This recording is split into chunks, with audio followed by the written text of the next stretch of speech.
¿Alguna vez esa sensación de oído tapado después de nadar? ¿O un dolor así punzante que aparece de golpe? Sí, o la dificultad para oír bien cuando uno está resfriado, ¿no? Exacto.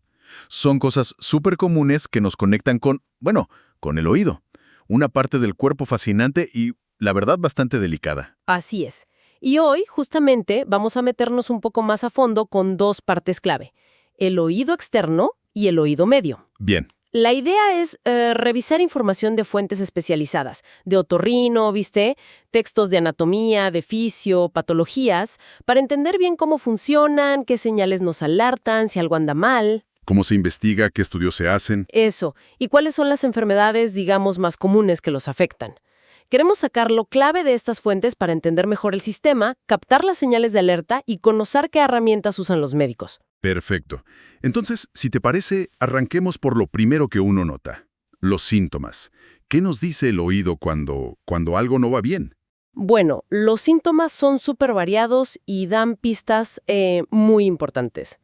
Uno muy común es el dolor.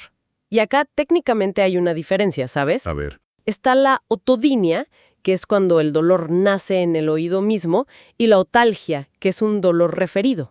Referido. O sea que viene de otro lado. Exacto. Puede venir de la garganta, de una muela, de la mandíbula, pero duele en el oído. Entiendo. No todo dolor de oído es realmente del oído. Interesante. ¿Qué más? La otorrea. Ese es el término para cualquier secreción que salga por el conducto. Ajá. Puede ser clarita, como agua, o purulenta, con pus, a veces con sangre, incluso con mal olor. El aspecto ya te orienta un poco a la causa. Claro. Luego, algo fundamental, la hipoacusia. La pérdida de audición. Eso, la disminución de la capacidad auditiva. Puede ser leve, moderada, severa. Y si ya es una pérdida total, hablamos de anacusia. Y esos ruidos molestos, zumbidos, pitidos. Esos son los acúfenos, o tinnitus. Es percibir un sonido que en realidad no existe afuera. Molesto, ¿eh? Uf, sí. También puede pasar la algiacusia, que es sentir dolor con sonidos fuertes. O la plenitud óptica, esa sensación de ¿De oído tapado como lleno? esa misma. Y bueno, aunque el vértigo, esa sensación de que todo da vueltas, se asocia más al oído interno, a veces un problema en el oído medio puede, digamos, repercutir y causar algo de vértigo. Una cosa que me parece importante y que mencionan las fuentes, si un síntoma aparece de golpe, en un solo oído, por ejemplo, una sordera súbita unilateral, Ujú. eso siempre necesita una evaluación médica urgente. No, Totalmente. Esa es una señal de alarma clara. Y ante estos síntomas, ¿cómo se investiga? Bueno, después de escuchar al paciente y mirar con el otoscopio, vienen las pruebas de audición. las audiometrías. Claro, están las subjetivas, que necesitan que la persona responda, la audiometría tonal, la clásica. Mide cuánto oye en diferentes frecuencias, diferentes tonos. Nos dice el tipo de pérdida, si es conductiva, neurosensorial o mixta, y qué tan profunda es. ¿Y la logoaudiometría? Esa mide cómo entiende las palabras a distintos volúmenes. Es súper importante para ver el impacto en la vida diaria, para adaptar audífonos, por ejemplo. Bien. ¿Y si la persona no puede colaborar? Pienso en un bebé o alguien con alguna dificultad. Para eso están las pruebas objetivas, las que no dependen de la respuesta voluntaria. La impedanciometría es clave aquí. ¿Impedancio? ¿Qué mide? Mide varias cosas: cómo se mueve el tímpano y la cadena de huesitos, qué presión hay dentro del oído medio y si funciona un reflejo protector que tenemos, el reflejo estapedial. Ah, Es súper útil para ver si hay líquido acumulado, si la trompa de Eustaquio funciona mal, si hay una perforación. Ojo, el conducto tiene que estar limpio para hacerla bien. lógico. ¿Qué otras pruebas objetivas hay? Están los potenciales evocados auditivos de tronco cerebral. Se conocen como PEAT o VERA por sus siglas en inglés. Suena complejo. Miden la respuesta eléctrica del nervio auditivo y de las vías que suben al cerebro cuando llega un sonido. Son fundamentales para evaluar la audición en recién nacidos, en niños muy chiquitos o en personas que no colaboran.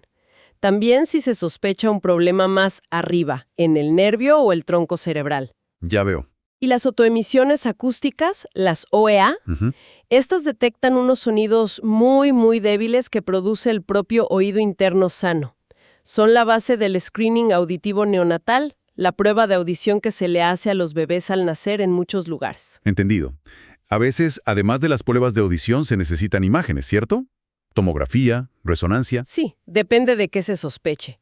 La tomografía computada, la TC, es la reina para ver el hueso. Ajá. Los huesecillos, la mastoides, que es el hueso detrás de la oreja, si hay alguna erosión por un colesteatoma, después hablamos de eso, o fracturas. ¿Y la resonancia? La resonancia magnética, o RMN, es mucho mejor para ver las partes blandas, el nervio auditivo, el nervio facial, el cerebro. Si se sospecha un tumor o una complicación de una otitis que se fue para dentro del cráneo. Clarísimo. O sea, TC para hueso, RMN para partes blandas. Básicamente sí. Bueno, ya tenemos los síntomas y cómo se estudian. Ahora, para entender qué puede fallar, necesitamos saber cómo está hecho y cómo funciona todo esto. Volvamos un paso atrás. Anatomía y fisiología. Empecemos por fuera, por lo que se ve. Perfecto. El oído externo consta de dos partes. El pabellón auricular, o sea, la oreja. La oreja. Correcto, que con su forma tan particular ayuda a recoger las ondas sonoras y a saber de dónde vienen un poco. Y el conducto auditivo externo, el CAE. El túnel que va hacia adentro. Ese mismo, es un tubo de unos 2 o 3 centímetros, que no es recto, tiene como una forma de S. Y su función es llevar el sonido hasta el tímpano. Parece simple, pero seguro tiene sus detalles. Los tiene, sí. El tercio de afuera es de cartílago, cubierto por piel más gruesa, tiene pelitos y glándulas sebáceas y ceruminosas. Ah, ¿las que producen el cerumen? Exacto. Y los 2/3 de adentro ya son de hueso, con una piel finita, muy delicada, pegada directamente al hueso. ¿Y el cerumen? Que siempre genera dudas. ¿Hay que limpiarlo? ¿No hay que limpiarlo? Bueno, el famoso cerumen. Lejos de ser suciedad, es una secreción normal y útil. Primero, lubrica la piel del conducto. Segundo, protege. Tiene sustancias antibacterianas y antifúngicas. Y tercero, y esto es importante, el conducto tiene un mecanismo de autolimpieza. ¿Así? ¿Cómo es eso? La piel del conducto migra muy lentamente, desde el fondo hacia afuera, como una cinta transportadora, y se lleva el cerumen viejo consigo. O sea que, en teoría, se limpia solo. En teoría sí. Por eso, en general, usar hisopos o cotonetes no es recomendable. Pueden empujar el cerumen hacia adentro, formar un tapón o incluso lastimar la piel o el tímpano. Buen dato ese de la autolimpieza. ¿Y qué hay al final del conducto? Al final del conducto nos topamos con la membrana timpánica, el tímpano. ¿El tímpano? Es una membrana muy fina, semitransparente, de un color como nacarado, gris perla, si está sana, separa el oído externo del oído medio. Su trabajo es vibrar cuando le llegan las ondas sonoras. Y cuando el médico mira con el otoscopio, ¿qué busca?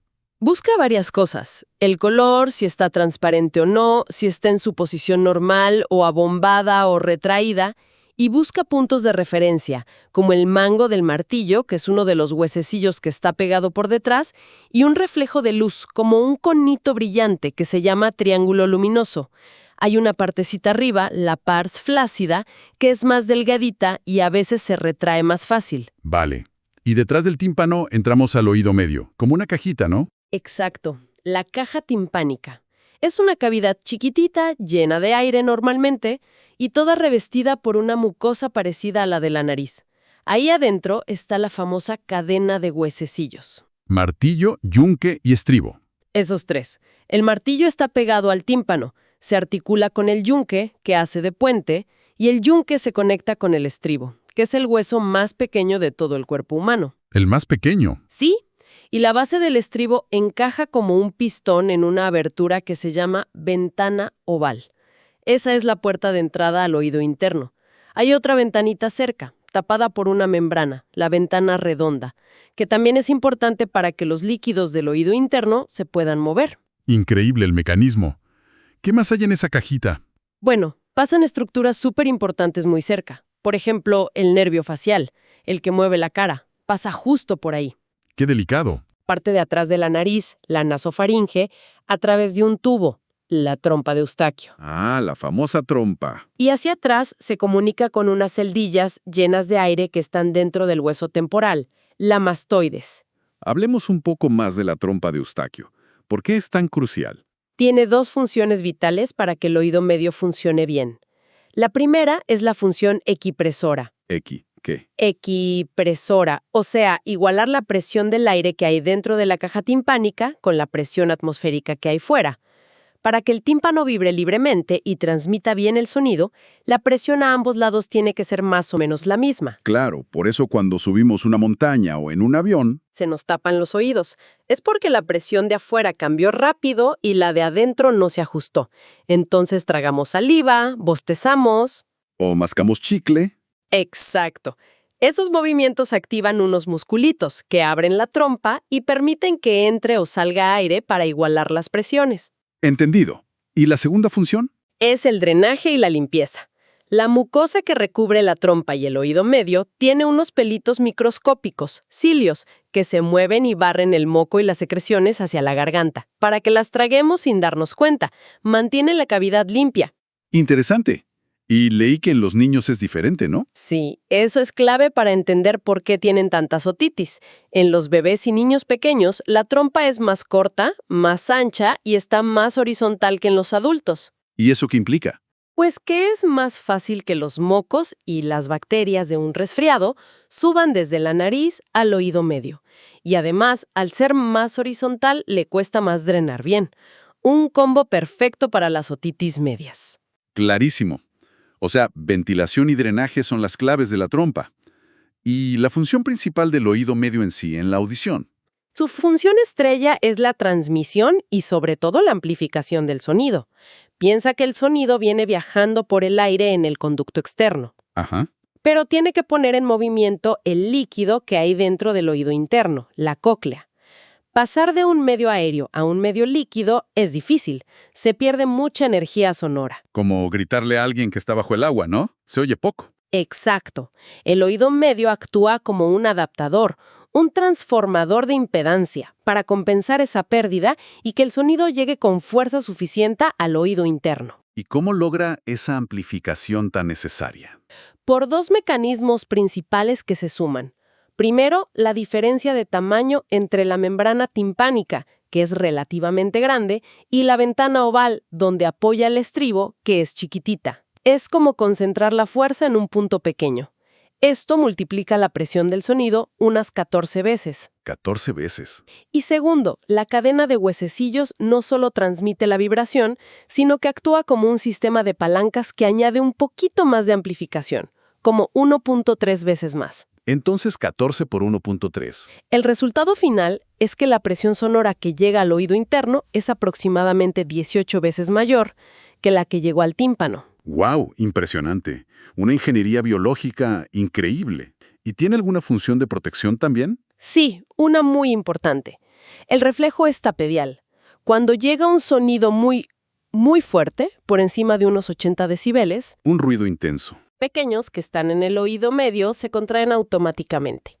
Esto pone rígida la cadena de huesecillos y reduce la cantidad de vibración que pasa al oído interno. Es un mecanismo para proteger a la cóclea del daño por ruido. Fantástico. Qué bien pensado está todo. Bueno, ahora que ya entendemos cómo está armado y cómo funciona, volvamos a cuando las cosas no van bien. Hablemos de las patologías, de las enfermedades. Empecemos de nuevo por fuera, por el oído externo. Dale.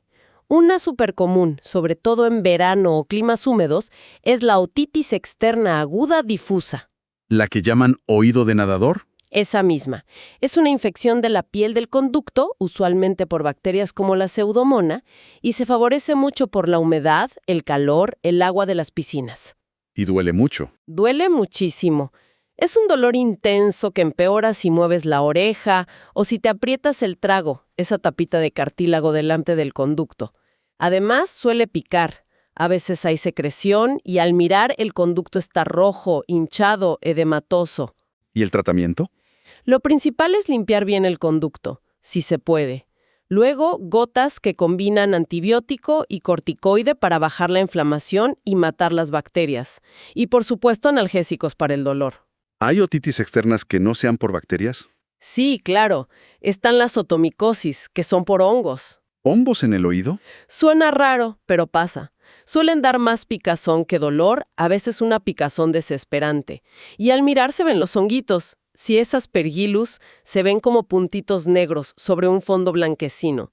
Si es cándida, es más como un algodón blanco. ¿Y cómo se tratan? Requieren una limpieza súper meticulosa porque los hongos se pegan. Y luego, gotas antimicóticas contra los hongos, a veces se usa alcohol boricado también. ¿Alguna otra afección del oído externo que sea importante mencionar? Bueno, el tapón de cerumen es extremadamente frecuente, quizá la causa más común de pérdida de audición reversible. El tapón de cera. Ese. Causa sensación de oído tapado, se oye menos, es una hipoacusia de conducción, a veces zumbidos. Y la solución es simple, sacarlo. ¿Cómo se saca? Hay varias formas.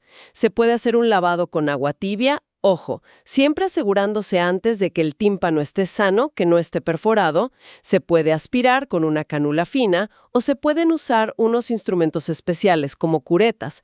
A veces se indican gotas unos días antes para ablandarlo.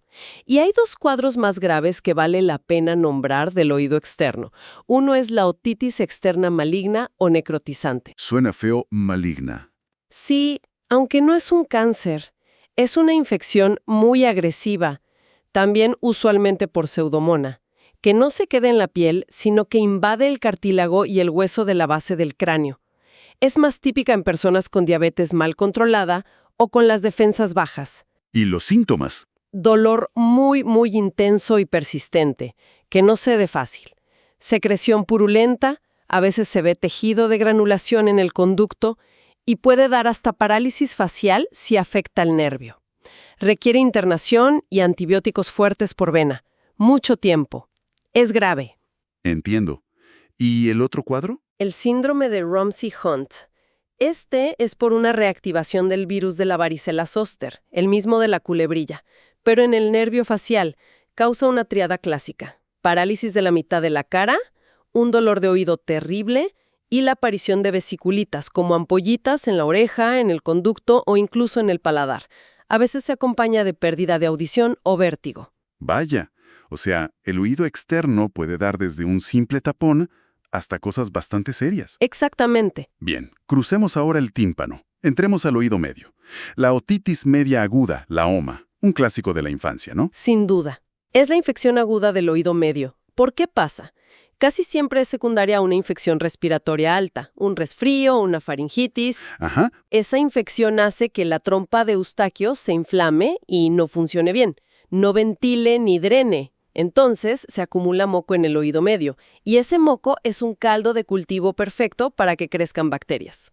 ¿Qué bacterias suelen ser? Las más comunes son el Streptococcus pneumoniae, el neumococo, el Haemophilus influenza, uno que no es el de la vacuna de la meningitis, y la Moraxella catarrhalis. ¿Y los síntomas típicos de la OMA? El principal es el dolor de oído, la otalgia. Suele ser un dolor fuerte, a veces pulsátil, que empeora de noche y puede despertar al niño. A veces, si el tímpano se perfora por la presión del pus, el dolor mejora de golpe y empieza a salir secreción por el oído. Claro, drena. Exacto. Además, suele haber fiebre, irritabilidad en los bebés que no pueden decir que les duele y, por supuesto, se oye menos de ese lado. Y al mirar con el otoscopio, ¿Qué se ve? se ve el tímpano rojo, congestivo, abombado hacia afuera por el pus que hay detrás. Y no se mueve bien cuando se le aplica un poquito de presión con el otoscopio neumático. ¿Y cómo se trata? Primero y fundamental, calmar el dolor con ibuprofeno o paracetamol. Y luego los antibióticos. La amoxicilina, sola o con ácido clavulánico, suele ser la primera opción. ¿Siempre se dan antibióticos? Es lo más frecuente, sobre todo en niños pequeños, o si los síntomas son severos. En algunos casos muy leves, en niños más grandes, a veces se puede optar por una conducta expectante. O sea, esperar 24-48 horas vigilando y con analgésicos a ver si mejora solo. Pero es una decisión médica caso por caso. Entiendo. ¿Y qué pasa si esa otitis aguda se complica? Mencionaste algo antes. Sí, aunque gracias a los antibióticos son menos comunes que antes, las complicaciones existen y pueden ser serias. La más frecuente dentro del hueso temporal es la mastoiditis aguda.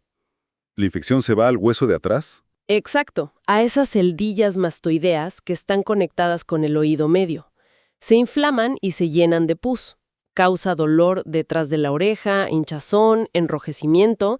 La oreja a veces se despega, se va hacia adelante, fiebre alta y la supuración del oído persiste o empeora. Eso es grave. Sí, requiere hospitalización, antibióticos por vena y a menudo hay que hacer una pequeña incisión en el tímpano, miringotomía, para drenar el pus e incluso a veces operar la mastoidectomía. Y hay otras complicaciones posibles si la infección sigue avanzando. Puede dar una parálisis facial si inflama el nervio facial que pasa al lado, una laberintitis si la infección entra al oído interno causando vértigo intenso y empeorando la audición, o incluso, Aún peor. sí, complicaciones dentro del cráneo. Son raras pero muy graves. Meningitis, abscesos en el cerebro o cerebelo, tromboflebitis de los senos venosos. Son emergencias médicas que requieren tratamiento intensivo y a menudo cirugía. Queda claro que una otitis media no es para tomarla a la ligera. ¿Y qué ocurre cuando la inflamación no es aguda, sino que se vuelve crónica? Ahí entramos en el terreno de la otitis media crónica, la OMC. Se define como una inflamación del oído medio que dura más de 3 meses. Y acá hay 2 tipos principales que es fundamental diferenciar. A ver. Por un lado está la OMC simple, también llamada supurada no colesteatomatosa. Se caracteriza porque hay una perforación en el tímpano que no cierra, es crónica. Ajá, ¿un agujerito permanente? Eso. Y por esa perforación, el oído supura de vez en cuando, sobre todo si entra agua o durante un resfriado. Generalmente no duele, pero sí causa pérdida de audición de tipo conductivo. ¿Y el tratamiento? El objetivo es mantener el oído lo más seco posible. Cuando supura, se usan gotas con antibiótico o antiséptico.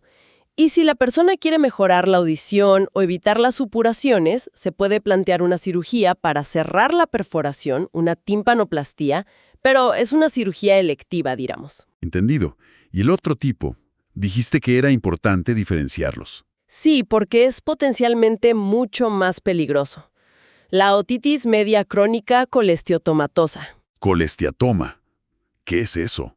No es un tumor, aunque el nombre asuste. Es como un quiste o una bolsa de piel, de epitelio escamoso como el de la piel normal, pero que crece dentro del oído medio y o de la mastoides, donde no debería estar. ¿Y cuál es el problema con eso? El problema es que esa piel acumulada se descama, se infecta fácilmente y produce enzimas que tienen la capacidad de ir comiéndose el hueso de alrededor. Es localmente destructivo. ¡Ah, caranga! O sea que puede dañar. Puede dañar la cadena de huesecillos, causando más sordera. Puede erosionar el conducto del nervio facial y provocar parálisis.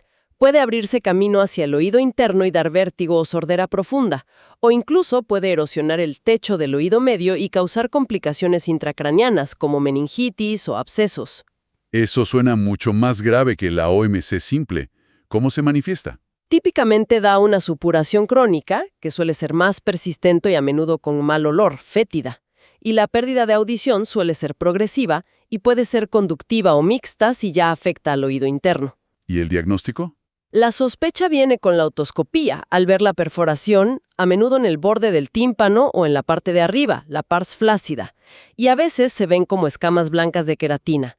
Pero la confirmación y la extensión del daño se ven con una tomografía computada, que muestra la erosión del hueso. ¿Y el tratamiento también es opcional como la simple? No, para nada. A diferencia de la otis simple, el tratamiento del colesteatoma es siempre quirúrgico. El objetivo de la cirugía, una mastoidectomía de algún tipo, es eliminar por completo todo el tejido del colesteatoma para detener la destrucción y prevenir esas complicaciones graves. La audición a veces se puede reconstruir, pero la prioridad es la seguridad, erradicar la enfermedad. Queda clarísima la diferencia y la importancia de detectarlo. ¿Hay otras formas de otitis crónica o problemas crónicos del oído medio? Sí, otra situación muy frecuente, sobre todo en niños, es la otitis media secretora o serosa o con efusión.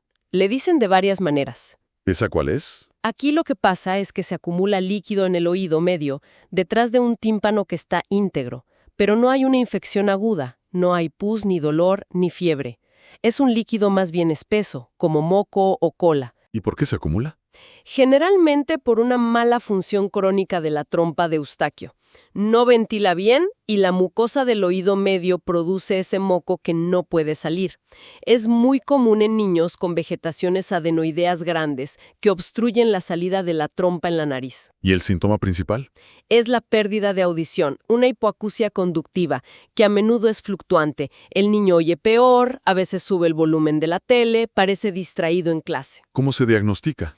Con la otoscopía se ve el tímpano opaco, a veces retraído, a veces se ven burbujas o un nivel líquido detrás. Y la impedanciometría es clave, da una curva plana que indica que el tímpano no se mueve bien porque hay líquido detrás. ¿Y el tratamiento? Muchos casos en niños se resuelven solos en unos meses, así que a menudo se empieza observando. Pero si el líquido persiste más de 3 meses o la pérdida auditiva es importante, se suele plantear poner unos tubitos de ventilación en el tímpano. Unos drenajes. Exacto.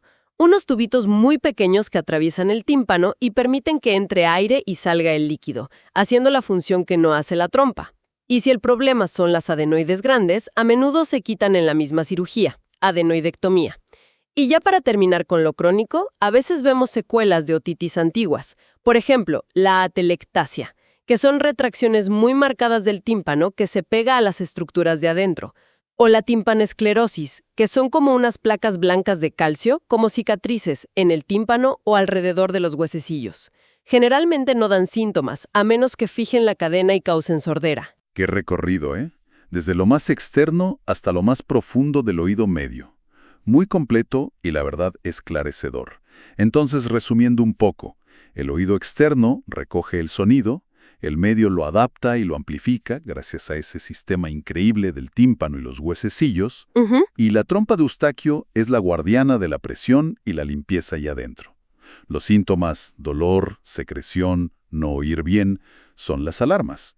Y tenemos herramientas como la otoscopia, las pruebas de audición, audiometría, impedenciometría y las imágenes TC, RMN para averiguar qué pasa, desde un simple tapón hasta un colesteatoma destructor. Exactamente.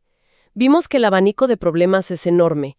Va desde cosas súper comunes y de solución sencilla hasta cuadros que necesitan un manejo muy especializado, a veces urgente, para evitar secuelas que pueden ser para toda la vida. Y esto creo que recalca la importancia de no ignorar síntomas en el oído que persisten o que nos preocupan, ¿no? Buscar una evaluación profesional para tener un diagnóstico claro y el tratamiento que corresponda. Totalmente de acuerdo.